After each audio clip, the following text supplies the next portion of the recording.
काम किया। क्या काम किया? तो भूमि की महत्ता बढ़ गई।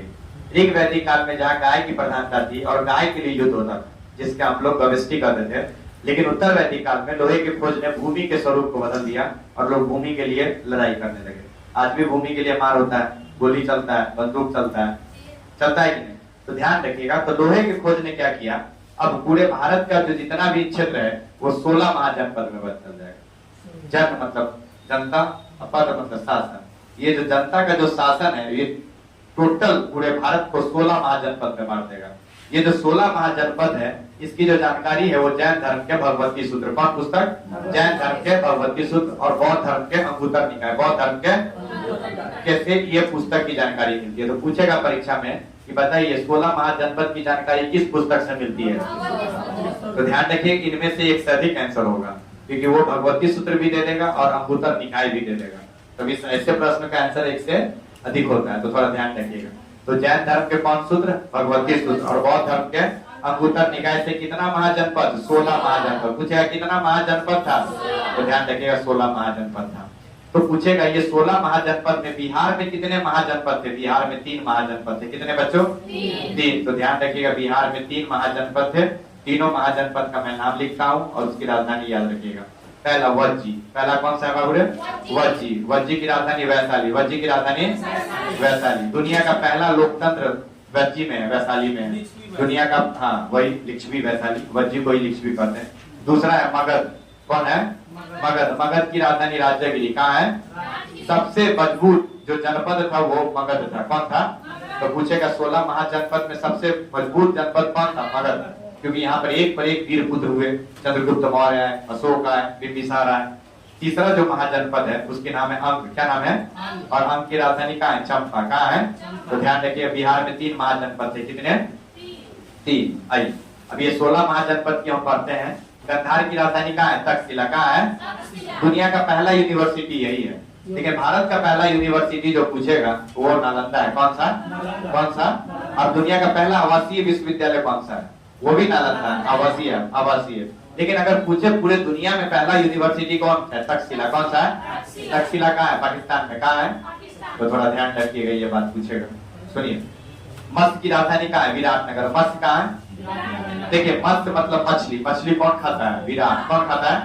कौन? गंध पाकिस्तान नहीं देगा। गंधार की राजधानी कहाँ है? तक्ष। गंध राजा तक्ष देते थे। गंध की राजधानी तक्षशिला। गंधार की राजधानी, कंबोज की राजधानी हाटक या राजपुर। कंबोज की राजधानी हाटक या राजपुर। आप लोग का बैटरी लो है। कंबोज की राजधानी कहाँ है? राजपुर या हाटक।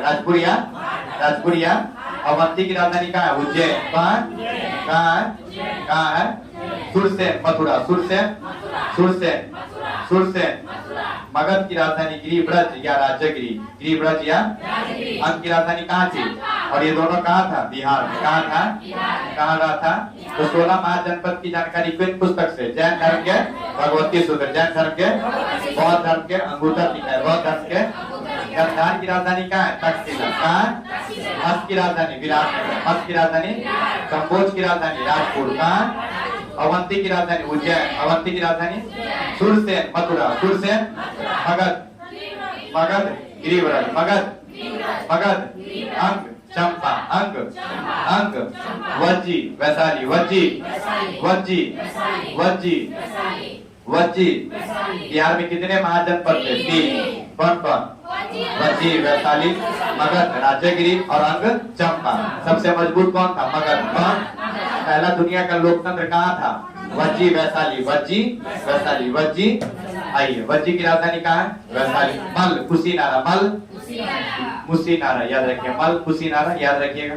यही पर गौतम बुद्ध को ज्ञान ये अपने शरीर को त्यागे थे। कहाँ? कुशीनारा। तो मल की राजधानी कहाँ है? कुशीनारा। गलत है। पावापुरी में जैन धर्म का जो महावीर थे उन्होंने अपना शरीर त्याग किया था। तो ध्यान रखिएगा। चलिए अस्मक की राजधानी कहाँ है? प्रतिष्ठान या पोर्टन। प्रतिष्ठान या याद रखिएगा। चलिए दक्षिण भारत का एकमात्र महाजनपद यही था। तो प्रश्न परीक्षा में पूछेगा कि दक्षिण भारत में कौन एकमात्र जनपद था? अस्मक। कौन? बिहार में कितने? 3। बिहार में कुरु की राजधानी कहाँ थी? इंद्रप्रस्थ। कुरु, कौशाम्बी। चेदी सुक्तिमती, चेदी चेदी चेदी, कौशल श्रावस्ती, कौशल कौशल। गौतम बुद्ध ने सबसे अधिक उपदेश श्रावस्ती में दिया, लेकिन पहला उपदेश सारनाथ, पहला सारनाथ की विविधताओं में दिया और पाली भाषा में। किस भाषा में? आजी नहीं, काशी, काशी की राजधानी का वाराणसी, काशी काशी वाराणसी, काशी पंचाल, क्षेत्र पंचाल, पंचाल ये 16 महाजनपद है और इनकी राजधानी आपको हर हाल में माइंड पर क्या रहना चाहिए, टिप्स पे रहना चाहिए। बिहार में कितने महाजनपद थे? 3, मगध, अंग और पहला लोकतंत्र कहाँ था? मगध सबसे शक्तिशाली था। सबसे अधिक जनपद कहाँ था? उत्तर प्रदेश। कहाँ था? कहाँ था? दक्षिण भारत में एकमात्र जनपद कौन था? अस्मा। कौन? पाकिस्तान या पोर्टन। और यह किस नदी पर थी? गोदावरी नदी। किस नदी पर? किस नदी पर? तो याद रखिएगा, गोदावरी नदी पर। क्लियर?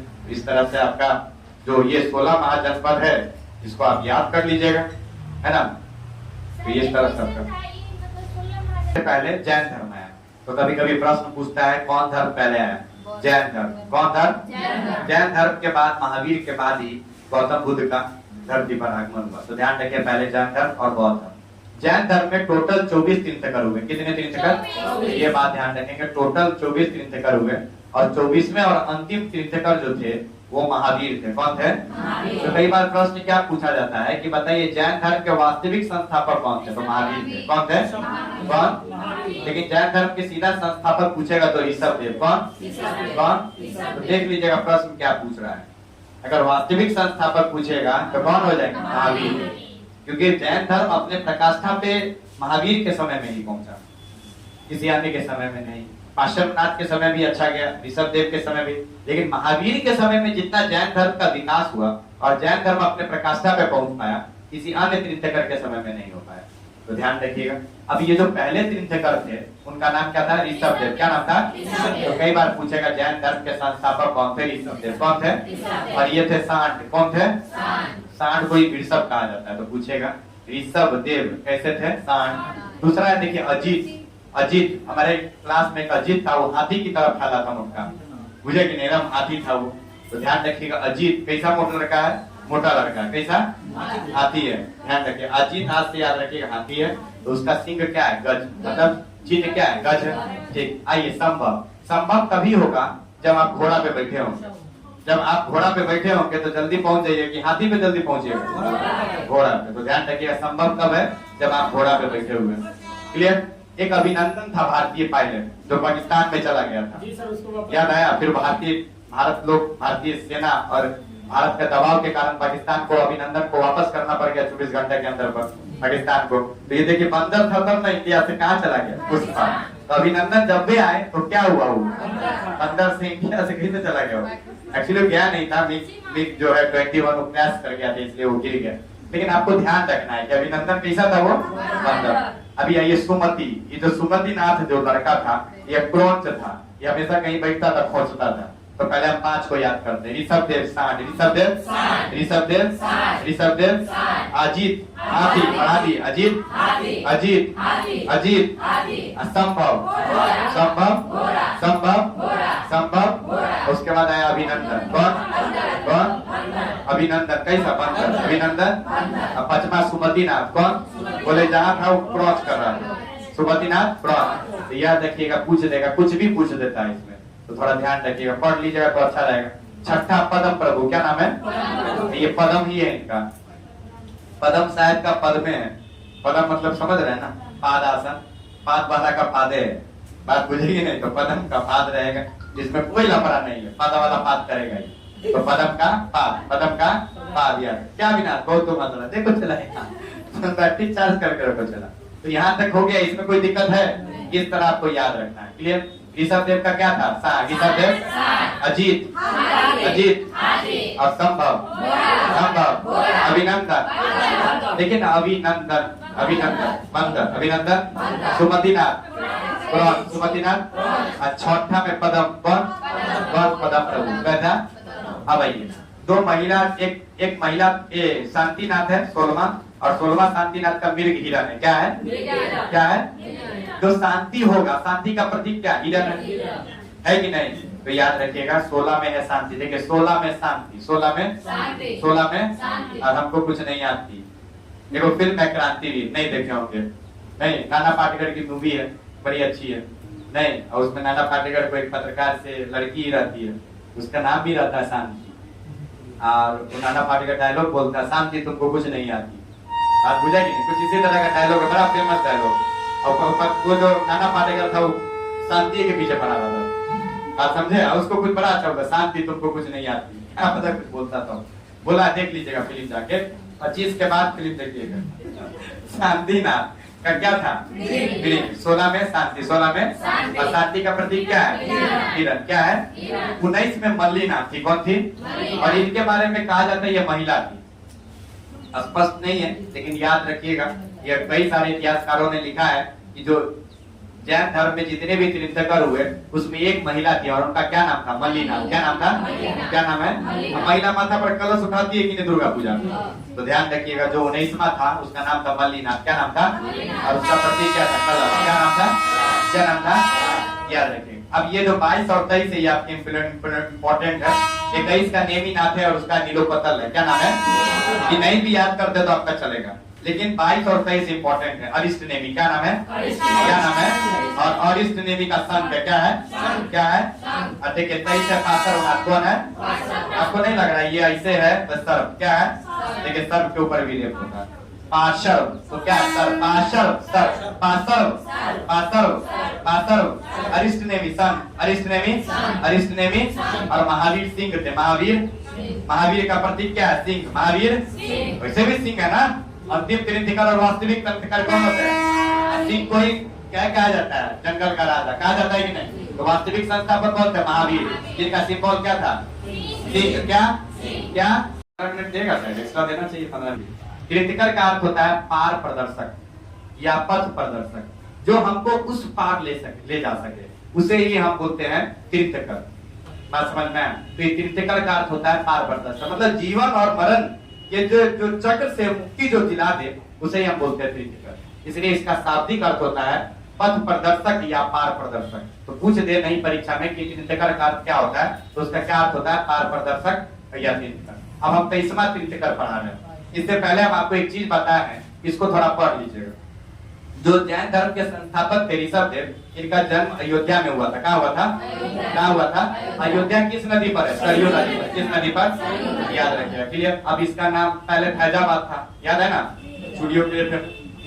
अब ये ऋषभ देव और अरिष्ट नेमी का उल्लेख पूछेगा, किन दो जैन तीर्थंकर का उल्लेख ऋग्वेद और भगवत पुराण में है, तो किनका है, ऋषभ देव और अरिष्ट नेमी, ऋषभ देव और ये सब बड़ा टेक्निकल प्रश्न है, जब पूछेगा तो आपको परेशान कर देगा, तो थोड़ा ध्यान रखिएगा कि दो तीर्थंकर ऐसे हैं इसमें महावीर का उल्लेख नहीं है, तो याद रखिएगा एक ऋषभ देव और दूसरा अरिष्ट नेमी, जिन दोनों का उल्लेख ऋग्वेद में है जो सबसे प्राचीन वेद है, और इसमें कितने मंडल है, 10, कितने, 10 में सबसे प्राचीन कौन है, 2 और 7वां, 2 और गायत्री मंत्र का उल्लेख क्या है मंडल में, 3रा, किसमें, और 7वां में कौन है, दशराग युद्ध, 7वां में, और 9वां में कौन है, सोमरस, कौन रस या सोम मंडल, और 10वां मंडल में क्या है, पुरुष सूक्त, क्या है, क्या है, ये बात थोड़ा ध्यान रखिए। अब आइए, अब जो 23वां तीर्थंकर हुए उनका नाम था पार्श्वनाथ, क्या नाम था, ये राजा बनारस के रहने वाले थे, काशी के नहीं, काशी की राजधानी कहाँ थी, वाराणसी, याद रखिए, और ये राजा अश्वसेन के पुत्र थे, बहुत इंपॉर्टेंट है।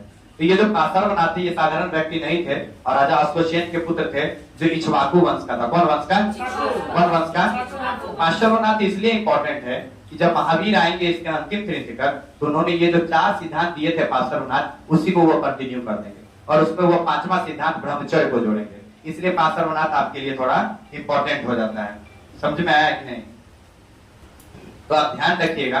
तो पूछेगा बताइए कि इन्होंने 4 महाव्रत कौन कौन सा दिया, सत्य, अहिंसा, नहीं, अस्त्य और अपरिग्रह, क्या नाम है, अपरिग्रह, क्या नाम है, अपरिग्रह। तो पूछेगा कि बताइए पार्श्वनाथ ने कितना महाव्रत दिया, 4, कितना, कौन, सत्य, अहिंसा, अपरिग्रह और अस्थि, और जब महावीर आएंगे तो इसमें 5वां सिद्धांत जोड़ेंगे और उसका क्या नाम है, ब्रह्मचर्य, क्या नाम है, क्या नाम है, तो याद रखिएगा।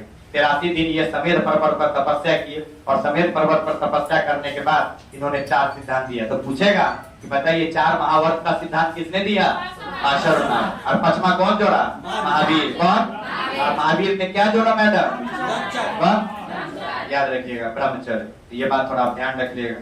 अब इसमें कुछ बातें लिखा है, उसको आप थोड़ा सा देख लीजिए। अपरिग्रह का अर्थ क्या होता है? किसी वस्तु को नहीं रखना। देखते नहीं है, एक लोगों को, महिलाओं में खासकर ये विशेष गुण होता है, एक वो साड़ी हेबे है उसके अति में लगा, दूगो और साड़ी कीन लेगा, दूगो और नहीं होगा तो पूरा उसके घर में देखिएगा उसका साड़ी सड़ रहा होगा, लेकिन पहनेगी नहीं, लेकिन साड़ी सड़ जाएगा, लेकिन फिर जाएंगे बाजार में 2-4 गो और खरीद लेगा। तो इसमें क्या होता है? बेचैनी होता है। घर में ज्यादा सामान अनुसार तकलीफ के सिवा कुछ नहीं देता है। आवश्यकता अनुसार ही सामान को इंसान को रखना चाहिए, नहीं तो कभी दुख उनसे पूछिए जो किराए के मकान में रहता है और जब घर चेंज करना होता है तब उसको एहसास होता है कि अधिक सामान जी का जंजाल तो नहीं बन गया। तो महावीर ने पार्श्वनाथ ने उस समय कह दिया था कि ज्यादा जो सामान है वो जी का कंकाल बन जाता है। इंसान को उतना ही सामान रखना चाहिए जितना उसके काम का है। इसी को कहा गया अपरिग्रह। क्या कहा गया? तो ध्यान रखिएगा, इसका नाम है अपरिग्रह। ठीक है। उसके बाद अस्त्य है, किसी चीज का कोई चोरी नहीं करना चाहिए, किसी वस्तु से किसी का लोभ नहीं होना चाहिए। अब मान लीजिए मैडम अभी गला में वो पहनी हुई है सोने का नेकलेस, अब देखिए अब हमको बड़ा अच्छा लगा, अब मैडम हम चुरा ले, ये बात ठीक है। तो किसी चीज को देखकर किसी का लालच नहीं होना चाहिए, इससे पाप जन्म लेता है और आपके अंदर में व्यभिचार आ जाता है। तो अस्त्य नहीं करना चाहिए, किसी प्रकार का चोरी नहीं करना चाहिए। उस समय ये लोग दे दिए और हम अभी भी करते हैं। जीवन जीने के उतने चाहिए। इस मामला में लड़का लोग धनी है, 2-3 गो टी-शर्ट से काम चल जाता है। अब नैका लड़का का हम नहीं बोलेंगे, वो सब और हीरो हो गया है, आज पहनता है दूसरा दिन फेंक देता है। अब महावीर स्वामी की बात करते हैं। जैन धर्म के जो वास्तविक संस्थापक थे वो कौन थे? महावीर स्वामी। कौन थे? 24वें और अंतिम तीर्थंकर। 24वें अंतिम तीर्थंकर पूछेगा, 24वें और अंतिम तीर्थंकर कौन थे? महावीर स्वामी। कौन थे बाबू? अब इनके बारे में हम पढ़ लेते हैं। जन्म 540 BC में। जन्म कहाँ हुआ था? इनका जन्म बिहार में हुआ था। इनका जन्म, एक और व्यक्ति थे जिनका जन्म बिहार में हुआ और वो सिख धर्म थे। उनका क्या नाम था? गुरु गोविंद सिंह। क्या नाम था? गौतम बुद्ध का जन्म यहाँ नहीं हुआ था, इस बात पर थोड़ा ध्यान रखिए। इनका लुम्बिनी नेपाल में हुआ था। तो याद रखिएगा, महावीर का जन्म 540 BC में कुंडाग्राम वैशाली में हुआ और इनके बचपन का नाम वर्धमान था। क्या नाम था? क्या नाम था? क्या नाम था? और इनके पिता सिद्धार्थ थे। क्या नाम थे? क्या नाम थे? और ये जात्री कुल या क्षत्रिय वंश के थे। तो पूछेगा किस कुल के थे? तो जात्री कुल के।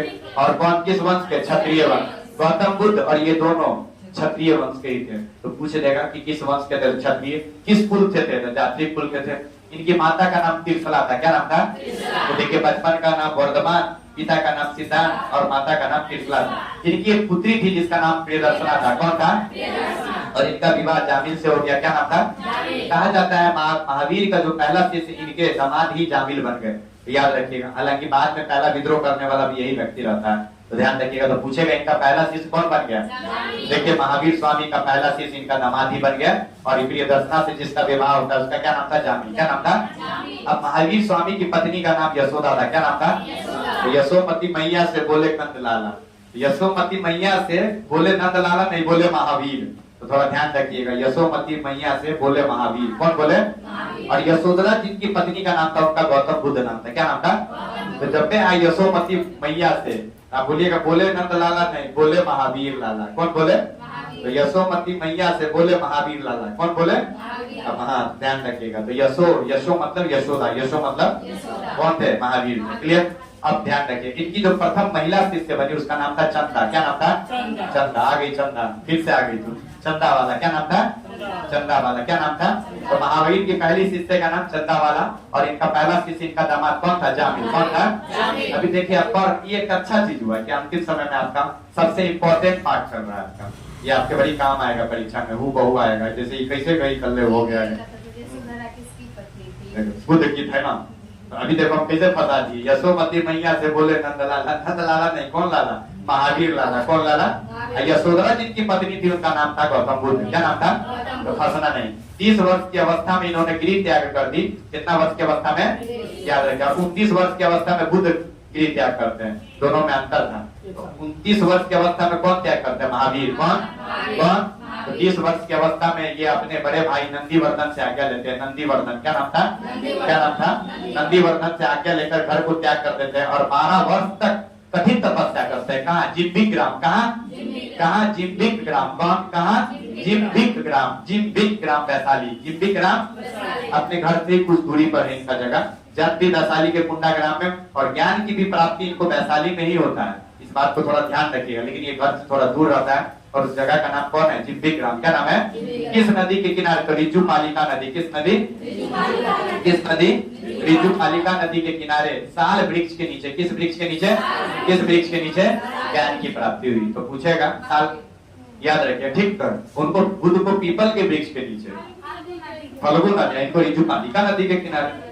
ये कंफ्यूजन नहीं होना चाहिए ना। हाँ याद रखिए, ये रिजुपालिका, महावीर को रिजुपालिका नदी के और बुद्ध को फल्गु। बुद्ध को, क्योंकि बुद्ध को ज्ञान की प्राप्ति बोध गया में हुई थी और बोध गया फल्गु नदी के किनारे है। इस बात को हमेशा ध्यान रखिए। बुद्ध को ज्ञान की प्राप्ति कहाँ हुई? बोध गया। और बोध गया किस नदी के किनारे है? फल्गु नदी का। तो इसमें कोई कंट्रोवर्सी नहीं है। और पीपल के वृक्ष के नीचे उनकी प्रजापति गौतमी बनी थी। हाँ हालांकि, हाँ ध्यान रखिए पास है। अभी तो पहले मौसी या फूफा जोरू, पहले इतने पढ़ू, इतने 12 वर्ष की कठिन तपस्या के बाद कहा? जिब्बीग्राम। कहा? किस नदी के किनारे? रिजुपालिका की नदी के किनारे। किस वृक्ष के नीचे? साल के वृक्ष के नीचे ज्ञान की प्राप्ति हुई, जिसे क्या कहा गया? कैवलिन। क्या कहा गया? जिसे कैवलिन कहा गया। तब से यह जिन, जिन का अर्थ होता है विजेता। देखो आप लोग को भी जिन आता है, कल हमारा भूत आ गए, जिन आ गए। ये जिन नहीं है, जिन का अर्थ होता है विजेता। जिन का आहर का पूजनीय, आहर का निग्रंथ का बंधन, निग्रंथ का। तो याद रखिए ज्ञान की प्राप्ति के बाद इन्हें कैवलिन कहा गया। तब से यह जिन विजेता, आहर पूजनीय और निग्रंथ बंधनहीन बना। ध्यान रखिएगा। जब इनको ज्ञान की प्राप्ति हो गई, ज्ञान की प्राप्ति तो वैशाली में विपुल चल पर्वत के नीचे हुआ, रिजुपालिका नदी के किनारे और साल वृक्ष के नीचे ज्ञान की प्राप्ति हुई। तो प्रथम उपदेश इन्होंने विपुल चल पर्वत पर दिया। किस पर्वत पे? किस पर्वत पे? तो पूछेगा पहली बार ज्ञान की जहाँ प्राप्ति हुई उन्होंने वहीं पे उपदेश दिया था। तो ध्यान रखिएगा, बुद्ध के साथ ऐसा नहीं हुआ। बुद्ध को ज्ञान की प्राप्ति बोध गया में हुआ, लेकिन पहला उपदेश कहाँ दिया? सारनाथ। कहाँ? लेकिन जैन महावीर के साथ जस्ट ऑपोजिट है। महावीर को जहाँ ज्ञान की प्राप्ति हुई वही उन्होंने पहला उपदेश दे दिया, इसलिए आपके लिए क्वेश्चन आसान हो गया। तो ध्यान रखिएगा, इन्होंने पहला जो उपदेश है वो कहाँ दिया? विपुल चल पर्वत कहाँ दिया? याद है, राजगीर में। और इनकी भाषा क्या है? प्राकृत। क्या है?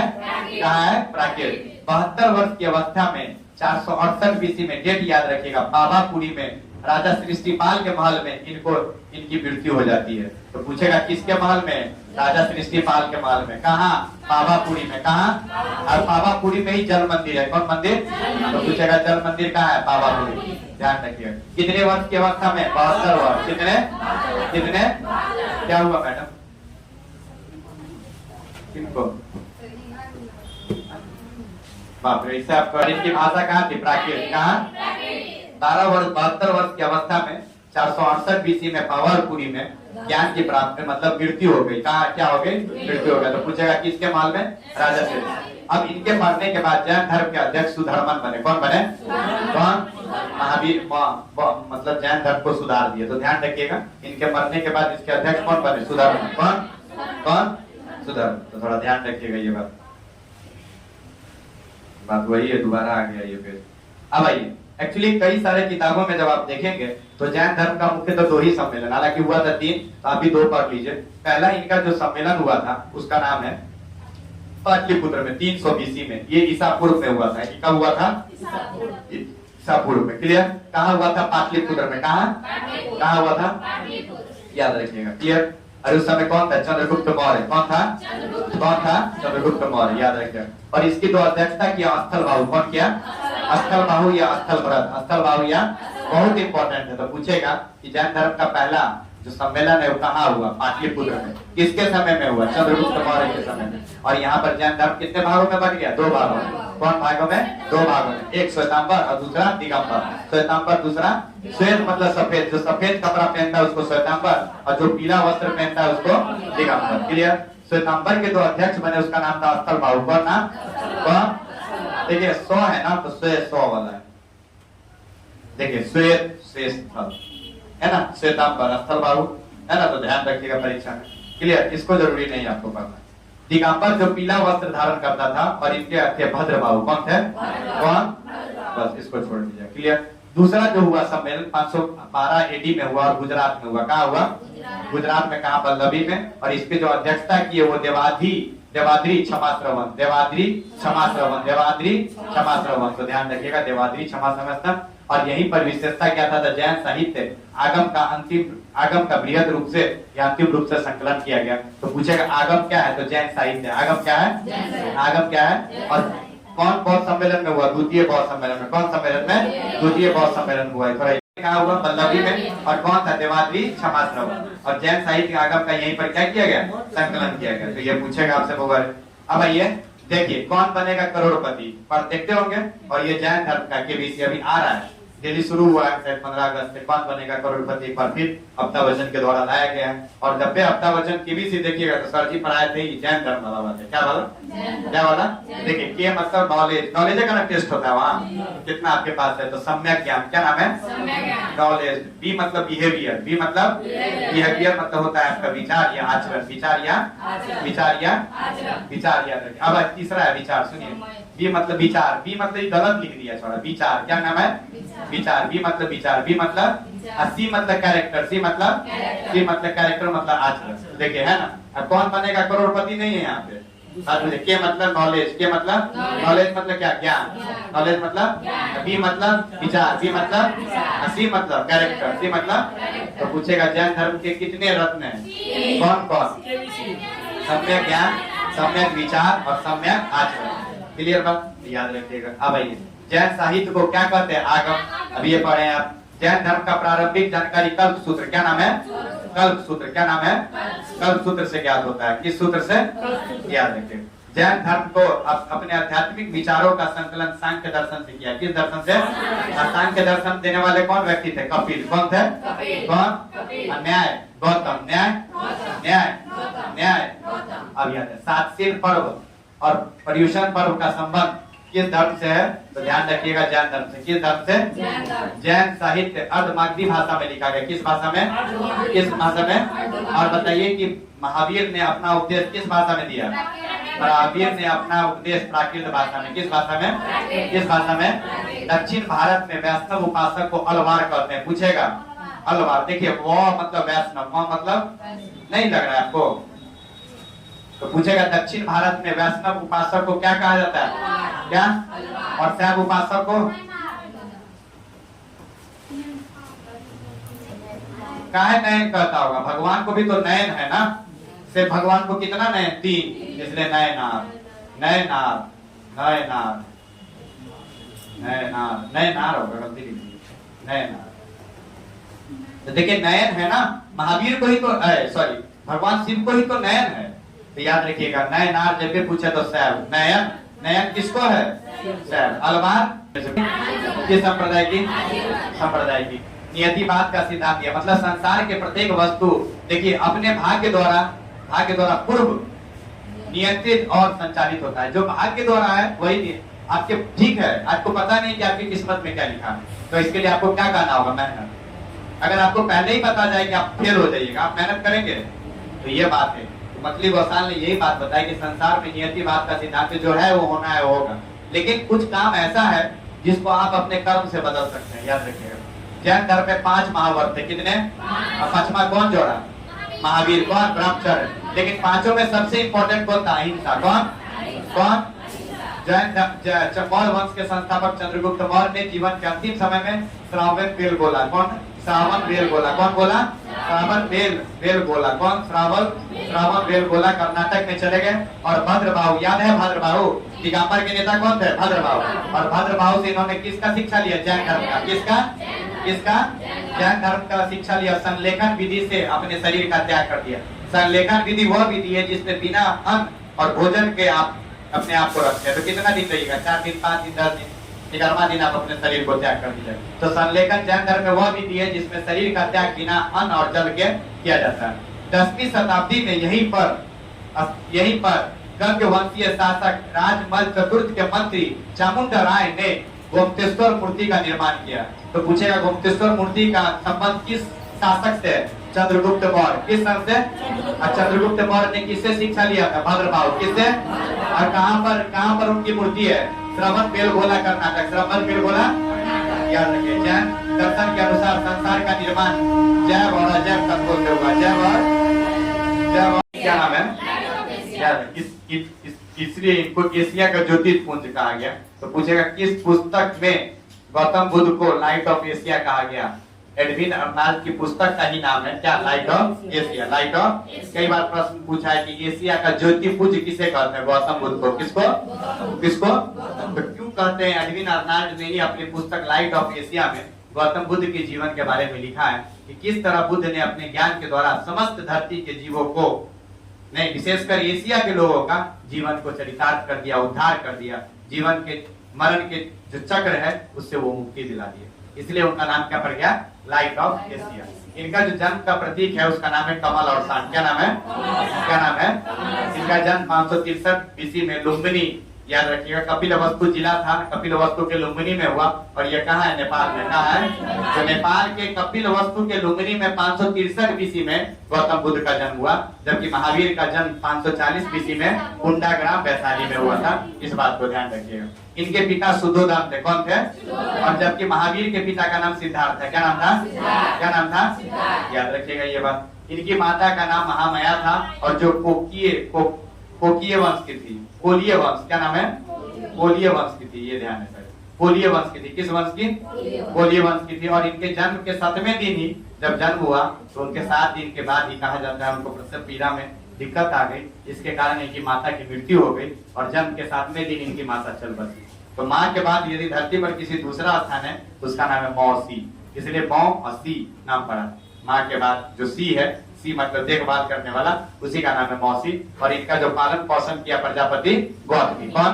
प्रजापति गौतमी ने किया। और कहा जाता है कि जब बुद्ध को ज्ञान की प्राप्ति हुई तो जो इनकी पहली शिष्या है वो कौन बन गई? प्रजापति गौतमी। अब इनके बचपन का नाम सिद्धार्थ है। क्या नाम था? जो महावीर के पापा का नाम था। तो गौतम बुद्ध के जो बचपन का नाम था वह उनके महावीर के पिता का नाम था। चंदा थोड़ा यहाँ ध्यान दो, ठीक है। और महावीर के बचपन का नाम क्या था? वर्धमान। क्या नाम था? क्या नाम था? एक्चुअली प्रजापति, थोड़ा इनका जो एक प्रिय शिष्य था, अभी यहीं पे जान लीजिए, गौतम बुद्ध के जो सबसे प्रिय शिष्य थे उनका नाम था आनंद। क्या नाम था?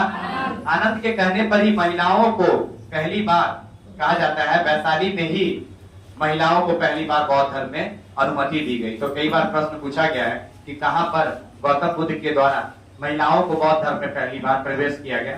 तो वैशाली में नहीं। और पहली महिला कौन बनी थी? प्रजापति गौतमी बनी थी। और याद रखिएगा यहीं पर बुद्ध की पहली, यहाँ जो है अम्रपाली भी जो थी बुद्ध की, ये शिष्या बन गई थी। और अम्रपाली जो रानी थी उन्होंने वाटिका वन क्या कर दिया था? दान में दे दिया गया।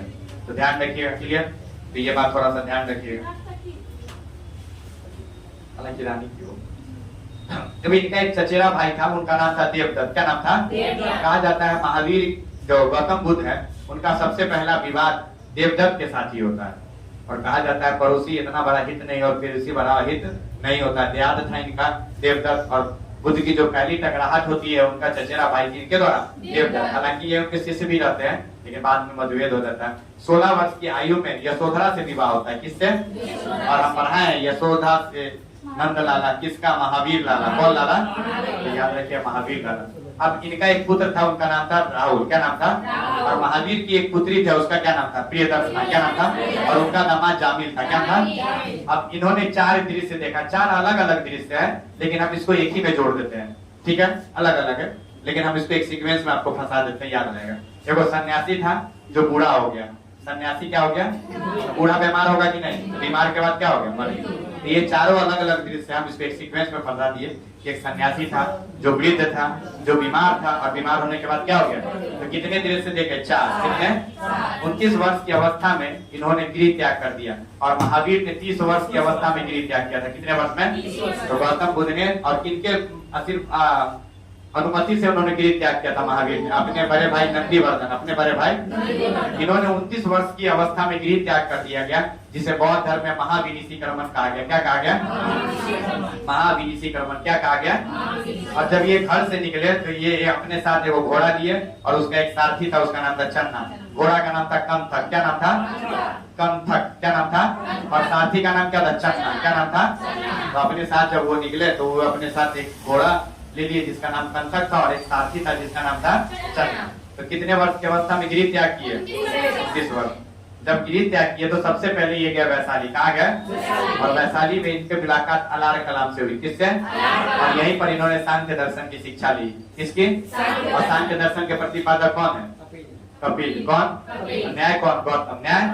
अब वैशाली में देखिए अ सीखे, वैशाली में अ सीख लिए नहीं, तो सबसे पहले कहा गया वैशाली, और वैशाली में किससे मिले? अलारकला। फिर वैशाली में भी इनके ज्ञान से ये संतुष्ट नहीं हो गए, तो वहां से निकले वो राजगीर। कहाँ निकले? और राजगीर में वो रुद्रक रामपुत से मुलाकात हुई और उन्होंने उनको योग की शिक्षा दी। किसकी शिक्षा? तो पूछेगा सबसे पहले कहाँ गए? वैशाली। कहाँ गए? वैशाली के बाद कहाँ है? क्लियर। और राजगीर से वो चले गए बौद्ध गए, और कहा जाता है यहीं पर ये 6 वर्ष की कठिन तपस्या करते हैं। कहाँ? बौद्ध गया में। कहा? किस वृक्ष के नीचे? पीपल के वृक्ष के नीचे। किस नदी के किनारे? निरंजना नदी या फल्गु नदी? निरंजना नदी या किस दिन? वैशाख पूर्णिमा के दिन ज्ञान की प्राप्ति हुई, तब से यह बुद्ध कहलाए। क्या कहलाए? महावीर क्या कहलाए थे? क्या बिलीव? क्या तो याद रखिएगा। 29 वर्ष की अवस्था में गिरित्याग की और 6 वर्ष की कठिन तपस्या के बाद निरंजना नदी के किनारे साल पीपल के वृक्ष के नीचे ज्ञान की प्राप्ति हुई, और ज्ञान को फैलाने के लिए सभी लोगों को उन्होंने ज्ञान की शिक्षा देना शुरू किया। और पहला ज्ञान का शिक्षा सारनाथ के मृतदाव, सारनाथ के और किस भाषा में? पाली भाषा में। किस भाषा में? किस भाषा में? तो याद रखिएगा पाली भाषा में दिए, सारनाथ में नहीं। और इसे क्या कहा गया? धर्म चक्र प्रवर्तन। क्या कहा गया? क्या कहा गया? धर्म चक्र प्रवर्तन। याद रखिएगा धर्म चक्र प्रवर्तन। अब बताइए, जब ये उपदेश सुनेंगे तो किसी भी व्यक्ति का बदलेगा कि नहीं धर्म? तो इसी को धर्म चक्र प्रवर्तन का। और इन्होंने 4 आर्य सत्य कहा है। क्या? संसार दुखमय। संसार क्या है? संसार तो कहता है दुख क्या है? तो सभी दुखी हैं। दुख समुदाय। देखिए ये 4 सिद्धांत है। दुख, दूसरा दुख समुदाय, तीसरा दुख निरोध, तीसरा चौथा दुख निरोध गामिनी प्रतिपन्ना। दुख निरोध गामिनी प्रतिपन्ना।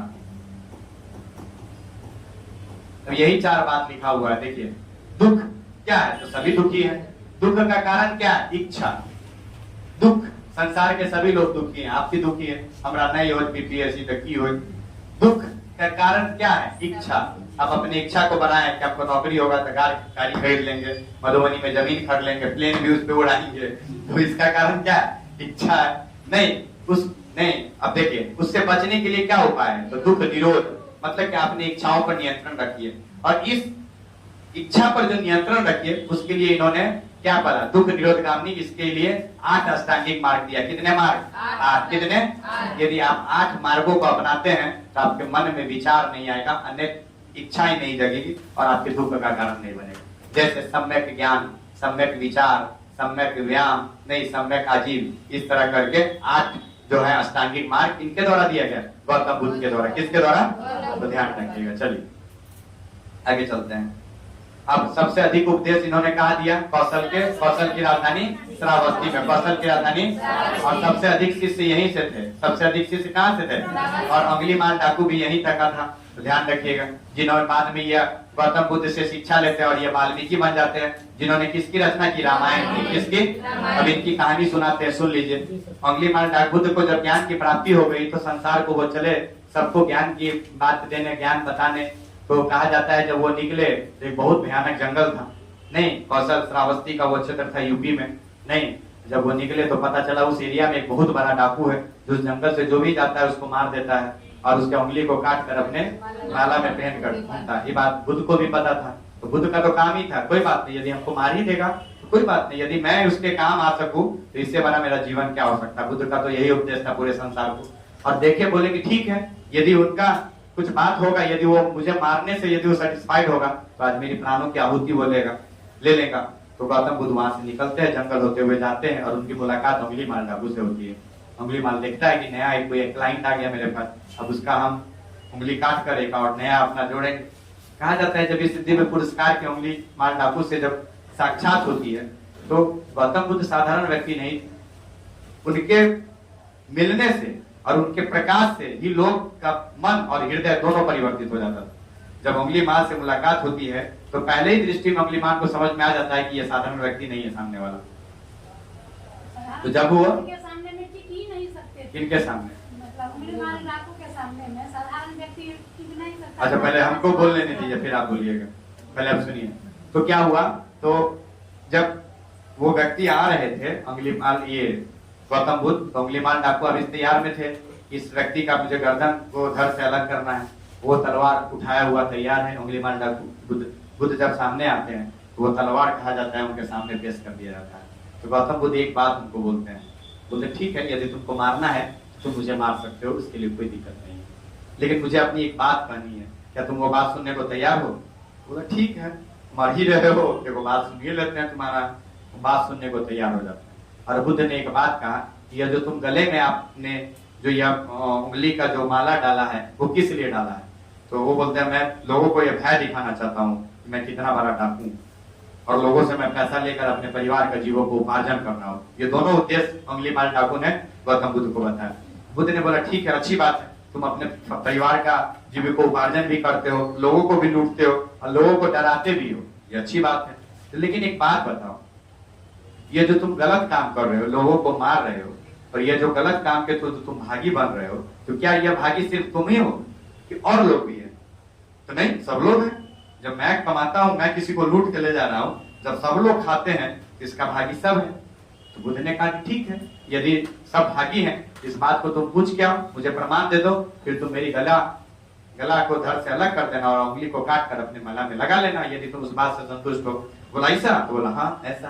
तो बुद्ध ने बोला ठीक है, मैं यहीं पर हूँ, मैं कहीं नहीं जाऊंगा, ये मेरा वचन है तुम्हारे साथ कि मैं यहीं पे खड़ा हूँ, तुम जाओ और पूरे परिवार से पूछ कर आओ। पंडित भाई जी कहीं ध्यान रखिएगा, नहीं तो अगला पता नहीं चले कि गर्दन आप ही का धड़ से अलग हो गया। अगला उंगलीमाल डाकू हम बन गए। तो बुद्ध ने कहा कि ठीक है आप जाओ, मैं यहीं पे हूँ। और वो घर पे जाता है और सब लोग रात को टेबल पे बैठा रहता है, पूछता है कि यह जो तुम गरम गरम मसाला वाला जो खाना खा रहा है, बटर मलाई बटर क्या क्या है वो जो खाना खा रहे हो, ये तो हम कमा के लाए। तो बोला हाँ अच्छा है, आप ही सब दिन से कमा के लाए, लोग खुश रहे हैं। तो बोला हम जो कमा के ला रहे हैं, तो कभी पूछे हो कि हम कैसे कमा के लाए हैं? तो नहीं, हम क्यों पूछेंगे, आप जैसे भी लाइए, वो आपकी मर्जी है, हम लोग तो खाने के लिए, आपका पुत्र है पत्नी है, हम लोग कमाने। तो नहीं, हम सबको लूट के लाते हैं। तो हमको क्या पता आप लूट के लाते हैं कि क्या लाते हैं? तो मान लो कि यदि हमको अगर 20 साल का सजा मिले कि हम इन लोगों को, इतने लोगों को मार दिया और अगली जो माला बनाकर पहने, यदि 20 साल का सजा मिले, तो क्या 4-4 साल का सजा तुम लोग भोगोगे? नहीं, वो हम क्यों भोगेंगे, कि आप भोगे हम, वो आप जानिए। उस समय उंगलीमाल डाकू को यह एहसास हो गया कि जो कर्म मैंने किया है उस कर्म का प्रभाव सिर्फ मेरे पास होगा और उस कर्म का भुक्तभोगी सिर्फ मैं हूं, कोई और नहीं है।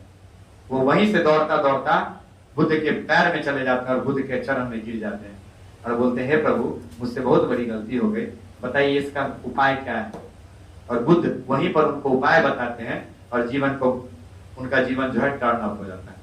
और वहीं से वो व्यक्ति कहाँ डाकू और कहाँ वो वाल्मीकि बन जाते हैं और रामायण की रचना करते हैं। और यह था गौतम बुद्ध का इम्पैक्ट जीवन पे, क्योंकि बुद्ध को पता था वो कौन है, क्या है, और उसको पता था होना क्या है, उनको सब बात पता, ईश्वर थे, भगवान थे, इसलिए तो ध्यान रखिएगा। तो सबसे अधिक उपदेश कहाँ दिए? वो कौशल। कहाँ दिए? और कौशल की राजधानी कहाँ है? श्रावस्ती। कहाँ है? तो उंगलीमाल डाकू यही का था और वाल्मीकि ने रामायण लिखा। इनका जन्म का प्रतीक क्या? कमल और शान। कमल और जब घर से निकले तो महान निष्क्रमण कहा गया, तो गिरी त्याग को क्या कहा गया? महाविनिष्क्रमण। उसका प्रतीक क्या? घोड़ा। क्या है? ज्ञान का प्राप्ति, निर्माण, पद निर्माण। अब आइए जातक कथाओं से बुद्ध के पुनर्जन्म की जानकारी प्राप्त होती है। तो पूछेगा जातक कथाओं में क्या चीज का वर्णन है? तो गौतम के पुनर्जन्म की कहानी याद है। सुजाता ने गौतम बुद्ध को कौन मार्ग दिया? मध्यम मार्ग। कौन मार्ग? गौतम बुद्ध की प्रथम भगवान की मूर्ति बनाकर पूजा की गई और उनकी पहली जो मूर्ति बनी गई वो मथुरा कला शैली में। कौन शैली में? लेकिन सर्वाधिक जो मूर्ति बनी वो किस कला शैली में? गांधार कला शैली में। किस शैली में? तो पहली मूर्ति उनकी मथुरा कला शैली में बनी थी। किस कला शैली में? लेकिन सर्वाधिक मूर्ति किस शैली में? गांधार। किस शैली में? याद रखिए। जैसे बामियान का बुद्धा पूछेगा कहाँ है? अफगानिस्तान में। अभी हाल में इसको क्षतिग्रस्त भी कर दिया गया था। बौद्ध दर्शन के अनुसार मानव व्यक्ति का निर्माण 5 तत्वों से हुआ। किस तत्वों से? इसमें रूप, वेदना, संज्ञा, साकार और विज्ञान। हम लोग मानते हैं क्षिति, जल, पावक, गगन, समीरा, ये 5 तत्वों से हमारे शरीर का निर्माण हुआ है। लेकिन बौद्ध धर्म में 5 अलग अलग तत्वों की वर्णन किया गया, रूप, वेदना, संज्ञा, साकार और विज्ञान। सूत पिटक में गाय को अधन्या क्या कहा गया? याद रखिएगा। भोजन, अंधा नहीं अधन्या होगा, भोजन और बलता, रूप तथा सुखता भी कहा गया। याद रखिएगा। कथा वस्तु के रचयिता मोगलीपुत्र थे। कौन थे? याद रखिएगा। चलिए, दीपवंश पुस्तक या महावंश पुस्तक का संबंध बौद्ध धर्म से, ये बात थोड़ा याद रखिएगा। अब कुछ इंपॉर्टेंट बात है वो थोड़ा अपने 483 बीसी में चंद्रलोहार व्यक्ति नामक द्वारा उनको सुगर का मांस खिला दिया जाता है। किसका मांस? याद है। और इनको डायरिया हो जाता है, याद रखिएगा। हालांकि इनको खिला दिया जाता है पावापुरी में ही, लेकिन यदि वो वहां मृत्यु हो जाते हैं तो इसका अपराध उनके शिष्यों पर लग जाता है। कोई उनको छोड़ता? तो गौतम बुद्ध मरते मरते भी अपने शिष्य का उद्धार करके गए। और गौतम बुद्ध ने अपने शरीर को वहां नहीं किया, उनको पता था कि मैं अब मृत्यु के आलोक में हूँ, मृत्यु के आगोश में, और मेरी मृत्यु हो जाएगी। तो वो पावापुरी से पैदल चलकर कुशीनगर पहुंच गए। और दुखों से भरा है का सिद्धांत गौतम बुद्ध ने उपनिषद से लिया था। किससे? तो पूछेगा, विश्व दुखों से भरा है का सिद्धांत गौतम बुद्ध ने कहां से लिया? उपनिषद से। बौद्ध धर्म का इंसाइक्लोपीडिया किसको कहते हैं? सूत पिटक। किसको? याद रखिए, बौद्ध धर्म का इंसाइक्लोपीडिया सूत पिटक है, जबकि बौद्ध धर्म का सबसे पवित्र ग्रंथ त्रिपिटक है। कौन पिटक? कौन पिटक? फलों ने अत्यंत सम्मान पूर्वक गौतम बुद्ध का अंतिम संस्कार कर दिए। तो ध्यान रखिएगा, इंसाइक्लोपीडिया सूत पिटक को कहते हैं। और सबसे पवित्र ग्रंथ कौन सा है? त्रिपिटक। कौन सा? कौन सा? तो ध्यान रखिएगा। अब सुनिए, पहला जो इनका हुआ हम बता देते हैं। त्रि, रा, वे, पाक। जब फिर पूछेगा आयोजन, पाक।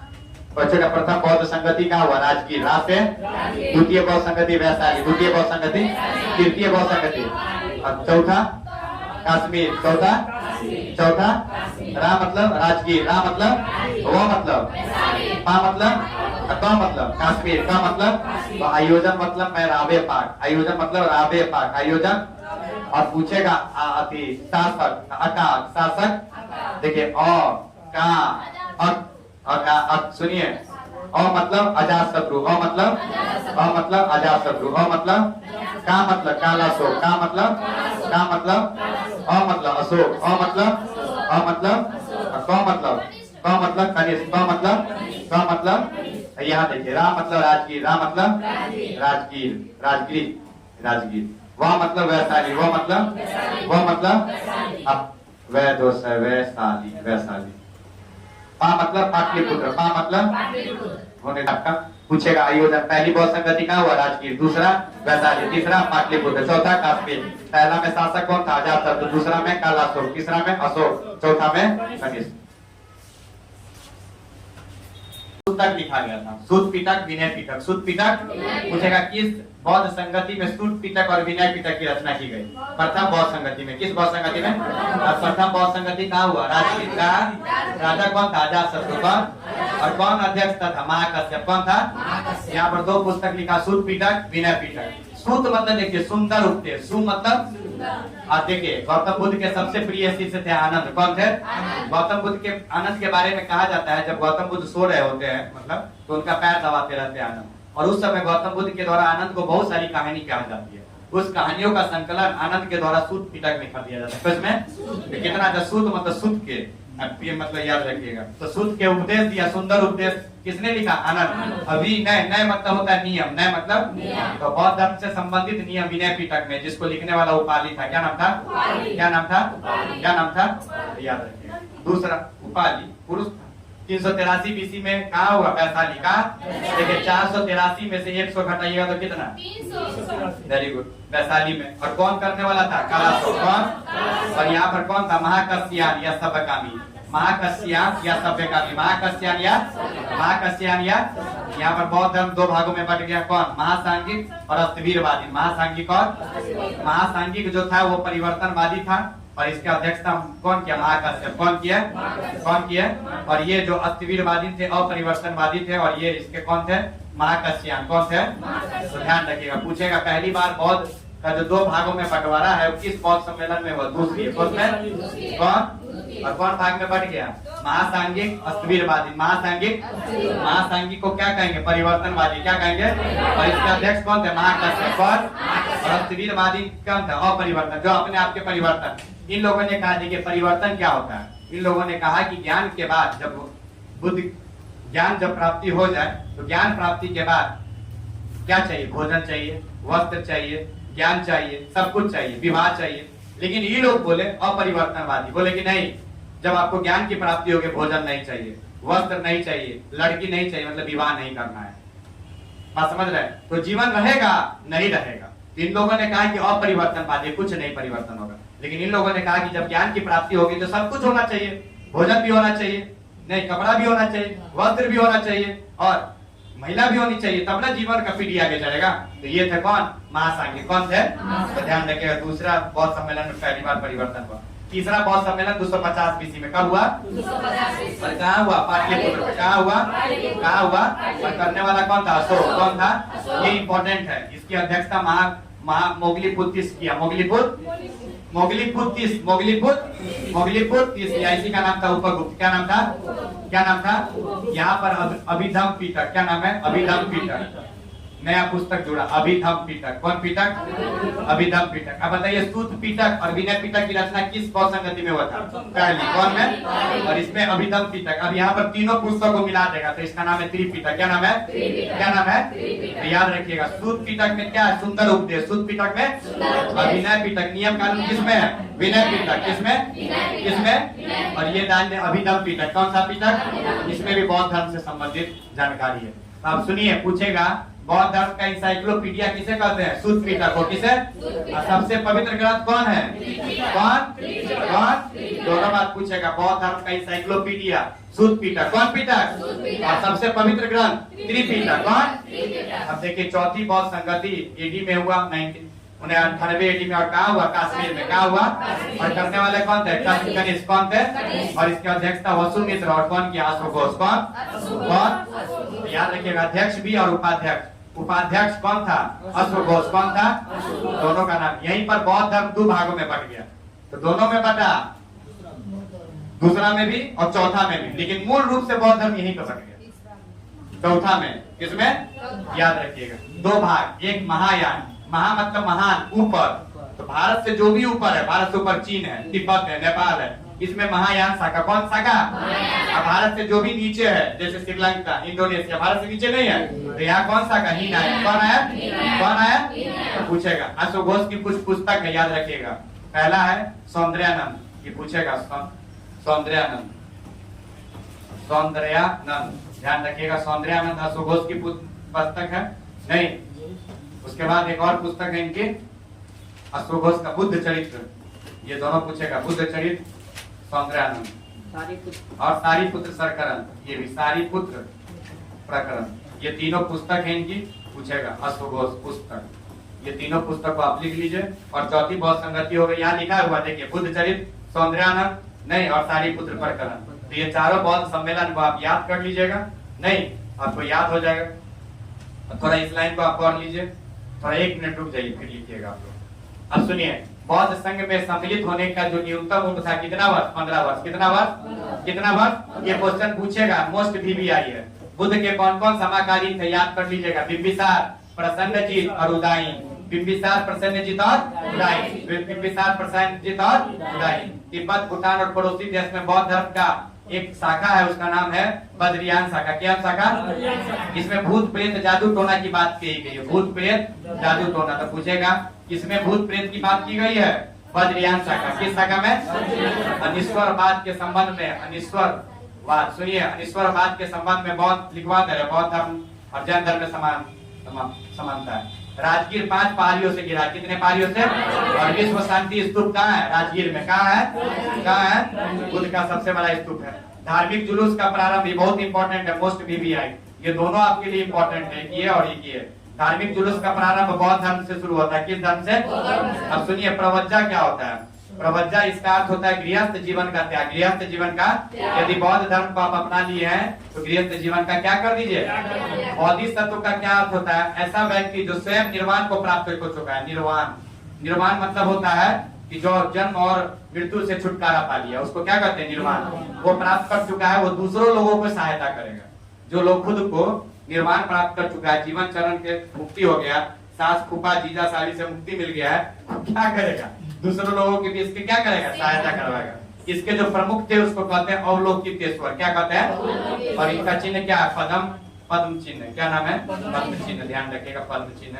इस तरह आपका जो बौद्ध धर्म है वो खत्म हो गया। इस लाइन को नहीं याद कीजिएगा। बौद्ध में आपका इतना ही था, इसमें आपका हो गया।